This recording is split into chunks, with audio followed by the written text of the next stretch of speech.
আসসালামু আলাইকুম। কি অবস্থা ভাই? ভালো আছেন? চলে আসি আবার আরেকটা ভিডিও লই মালয়েশিয়ার তুন মাজার পূজারি ইগুন রাস্তায় মিছিল নয় আনছে দেশ সৃষ্টি হইবার আগে বলে কি বাংলাদেশে বলে কি মাজার সৃষ্টি হয়েছে। কে কইছে কথা ইয়ান?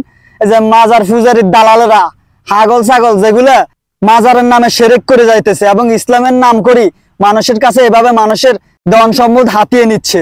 আজকে কয়েকজন কথা কমে হিগুনের বিরুদ্ধে বেড়ারা মাজারে দালালি করে মাজারে যে জিগা মরে গেছে। যাই হোক হিগা তো ভালো মানুষ আছিল, হিগা হয়তো একজন আলেম ছিল, আউলিয়া ছিল। হিগা কি কইছে নি যে রে আয় মরে গেলে তোরা আর কবর আয় কবর পূজার করিস, মাজার পূজার করিস, আর কবরে টিয়া দিস। যে মানুষ মরে গেছে এই মানুষের কবরে যদি মিয়া টিয়া দেন, এই টিয়ার কোনো লাভ হইব? আপনার দরকার হলে টিয়া আপনি মসজিদে দেন, গরিব দুঃখী মানুষে দেন, জিএনে টিয়াটা দিতে কাজে লাগবো। তো আমরা যে মাজারে টিয়া দেন, আপনি টিয়া এগুন কি হাতে কবরে লই জাননি? এই টিয়া এগুন কে খায়? এই যে মাজারের আশেপাশে যেগুন খাদেম আছে গাঞ্জা খা, মদ খা, আশেপাশে ডোল বাজা, গান বাজনা করে, হিগুনে না খা। তো বুঝুন না কার কত দালালি করবি। এই যে অন সময় আছে দেশের তুন যত মাজার আছে, মাজার ভাঙার দরকার নাই। যে মাজারে যেগুন আছে দালালরা ইতিমধ্যে দেখছি ভিডিও গেতে মাজারে যাই ওরে মহিলা টইলা সহ হিড়ি এই গায়ক এই দেখেন ভাই আঙ্গুরে হিড়ি কিচ্ছে, আঙ্গুরে হিড়ি মা বোনদের ইজ্জত নষ্ট করিয়ে এলাইছে। আরো কত কি তোকে হিড়ি না, তোকে রাস্তায় জুলাই হিড়ের দরকার।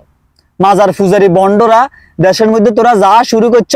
একজন মানুষ মরে গেছে হে কি তোকে কইছে নি যে আর কবরে টিয়া দে, আর কবর পূজা কর, কবর জিয়ারত করেন, ঠিক আছে যে কবর জিয়ারত কর, কিন্তু এভাবে যাই মাজারের উপরে সেজদা দেওয়া, গান বাজনা করা, এগুলা তো ইসলাম সমর্থন করে না। তো যেগুলো ইসলাম সমর্থন করে না, ইসলামের ভিতরে নাই, এগুলা তোরা বাংলাদেশে করার চেষ্টা করলেই তোদের বিরুদ্ধে প্রতিহত করতে হবে এবং তোদের বিরুদ্ধে কঠিন পদক্ষেপ নিতে হবে। বাংলার মানুষ কিন্তু এখন অন্যায় মেনে নেয় না। তাইলে জীবন জিয়ানা আসত হিয়ানে তুমি প্রতিবাদ করে লাভ নাই। যেটা সত্য হাসা কথা, সাদাকে সাদা করতে হইব, কালোরে কালো করতে হইব। আর কালোর বিরুদ্ধে সবসময় নামে হটতে হইব। যে জিয়ান্তুন আছেন ভিডিওটা দেখলে বেশি বেশি করে একটু শেয়ার করে দিবেন।